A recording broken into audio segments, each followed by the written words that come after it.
This is the plaintiff, Alexander Golden. He says he rented a parking spot from the defendant and everything was fine until he received a parking ticket from the guy's management company. When he asked the defendant about it, the guy said 2 months went by and no payment was made on the parking spot. The plaintiff says his bank automatically makes the payments. He wasn't aware they'd stopped and doesn't understand why the defendant didn't just call him to tell them there was a problem, avoiding this big mess they're now in. He's suing for $943.25 because his car was ultimately towed and stored, costing him big bucks.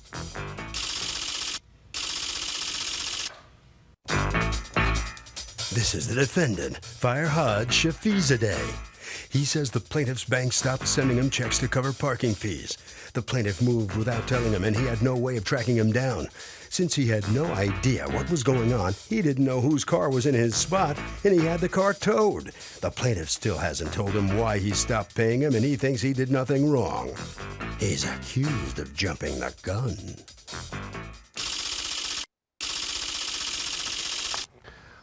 Okay, Mr. Alexander Golden, you are suing Mr. Farhad Shafizadeh for $943.25 that you say he owes you because your car got towed inappropriately from a space you were paying him for. Correct. What happened? Well, Your Honor, I've been in business with Farhad for the last 3 years. I've been renting the parking spots in a high-rise, residential high-rise in a garage. I've been making my payments on the first of the month for the last 3 years. Keep in mind, this is a private garage, so I have a special key to enter. Okay. No one else can enter the garage. And do you use that car every day? No, I barely use this car because I live in New York, and I've been parking there just because it's more convenient in New Jersey. Anyway, so been paying him on the first of the month. I have a bunch of bank statements to show it for the last 3 years.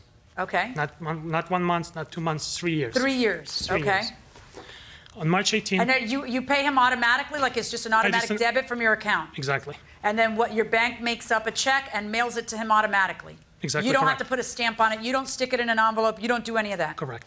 Okay, so go ahead. He's been getting it for the last 3 years. On March 18th, I got a letter Can I ask you a question? How long has he been getting it? 3 years. Okay. I got it. Okay, so go ahead. On March 18th, I get a letter from court saying that I got a parking ticket for parking on private property without authorization. So I was shocked. It's probably a mistake. Okay. I looked at the license plate, but it's mine. I picked up my phone. I dialed Farhad. I said, Farhad, do you know what's happened? I got a parking ticket. Are you aware of any problem? He said, my friend, it's not only you got parking ticket, but your car was towed. And I said, what are you talking about? Yes, I thought you left, and I towed your car. I said someone else put it there. The same day. Wait, he thought what? Someone else put the car there instead of you. Someone else parking in your spot. It wasn't your car. I said, it wasn't your car. Someone else there. I said, was it a different car? Had you switched cars? No. It's the same car that had been there for 3 years? Same car for 3 years. It was a car cover on it. Same car with a car cover? Same car. And he said, I thought that was a different car and not yours? I was under the impression that you left. You're gone. I couldn't find you. find you. Where did you get that impression? I don't know. Rumors of your demise were greatly exaggerated, Absolutely. Because it was the same car that had been there for 3 years. I jumped to a swift action. The same night, I called the police department. But didn't he notice he's getting paid? Yes, he was getting paid. Did he tell you he wasn't getting paid? He said that he missed a few payments, and I said, Farhad, I have a bank statement that I paid you on the first of every month, including March. Okay, so you get the call that you have a ticket March what? March 18th. Or you get the letter? I got a letter from court on March 18th. March 18th, so you call him and he says not only did you get a ticket, but you got towed. Correct. All right, so then you get on the phone and you do what? I called the police department. I said, where's my car? Can I pick it up? They told me that this specific company, I have a receipt from them in possession of my car. I called them the same night. And they had towed it back when? March 5th.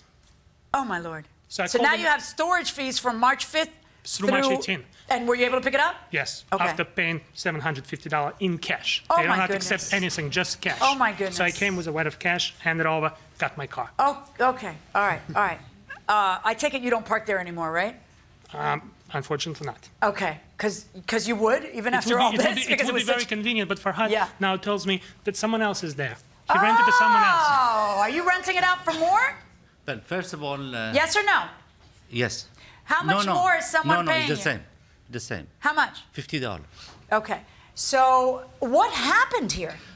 So does the parking garage owner have a duty to notify you before towing? No, he does not. Why? Because he knows that he should be paying. It's his responsibility. What do you think? I think that he doesn't have a duty to tell him anything. It's his call. It's tough luck. Yeah. Tough luck going inside the courtroom. What happened first is the first time I meet him face to face. I never, always I talk because I don't live in that Up to now, building. you've just been taking his $50 every month for 3 years. But we never met each other until first time right now. Okay, and then you get payments every month, and is it true that they were coming directly from his bank? From the Citibank. Okay. And then I went for about 10 months to moved from Northeast, went to LA, and the check was coming. How was the check coming? By the bank. Wait, but did you The give address. a change of address to him so that the checks would go Yes, to LA? yes. Or your mail would get forwarded Mail from... was forwarded to the Who would forward your mail? The post office? post office. Okay, but that expires after a certain amount of time. But we're coming. They're coming till they stop coming. All right. And then I did not have Alex's telephone number, and suddenly I said, What'd you do with his phone number? I just lost it, Okay. and past 3 months, I did not receive any check from him. And when you were in LA? Yes. And then Did you receive any of your other mail? Yes. And I received even check too from him when I went to LA, few Okay. months. And then I stopped, and suddenly I didn't receive any check for first month, for second month, I did not receive no check. And then I called the doorman in our apartment and said, does the person, Alex, he lives here? He said, do you have any car? I never know what kind of car he had. I never met him. And then he said, well, he doesn't live anymore here. But I said, any car parking there? He said, yes, a parking there. I said, whose car is it? Well, we don't know. And then I called the building manager. I asked him. I'm sorry, I don't understand. Does a car have a tag? Yes, it has license Did you plate. run the tag to find out if it belonged to your I client wasn't- whose number you lost? Did you do that? I wasn't even there. Yeah, because I don't know, Judge, I'm lazy. What do you want from me? I don't was in LA. understand. All you gotta do is run a record check. It might cost you a few bucks at the police station, but all you have to do is run. It might just be public record. I don't know how it works in your town. All you gotta do is run his tag and find out his contact information. But instead, what do? You call the doorman and say, hey, Mo, this is Larry. Is there anybody, do you know, I don't know, I haven't seen this guy. All right. And then you cost the guy $700 in storage and towing, and you think I'm going to make him eat it? You've got to be kidding me. You've got to be kidding me. I mean, when I say it like this, you don't sound so reasonable anymore, right? Now, he did pay you $52, right, for the ticket? Correct. Okay, so your amount then, why are you suing for the parking ticket if that part was already paid? You didn't subtract $52 from your claim, did you? I believe I did. Where? I don't see it. You're suing for $52 for a That's parking included ticket. there? Okay, then Yeah, yes. so I have to subtract $52 from it. that He's will- right that about will that, be and then fair. I'm going to return this to you. And he didn't pay the ticket so far. That's none anyway. of your business. Whether he pays his ticket is none of your business. Whether you cost him $52 is your business. Look at me. Look at me. Look at me. You've got me so angry. All right. All right. I find in your favor, Mr. Golden, the amount that you're suing for minus the $52 you've already cashed for a net judgment in your favor in the amount of $891.25. Good luck, gentlemen. All right, so let's see what the defendant has to say about it. Come on out here and. I mean, why did you try to contact him by, through the license plates or something? That was my mistake. I never thought about that. All right, okay. How's it going with the new guy parking there? Good? He's there. It's okay. I never met him too. So. Oh, good. Right down there, okay? Oh, boy. All right, come on in here. So the judge sees it your way here. Step up a little bit. Step up. And satisfied how this comes out now? Absolutely satisfied, really happy. It's, my mind is very fair. Mm-hmm. I was out of pocket and I got reimbursed and, So what are you doing for parking now? I got another parking spot. As good a deal as you were getting from your pal over there? Not as good, but, fair. Uh-huh. Well, you have any advice for the new guy parking in the spot over there? Just make sure you keep their number handy and, don't think of towing someone's car. Okay. Okay, Harvey?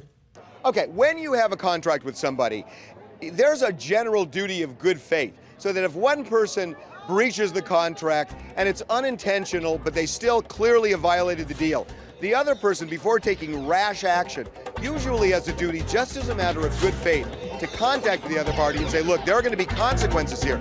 If you don't do what you need to do, in this case, I'm going to tow your car. That is usually the good faith duty in contracts.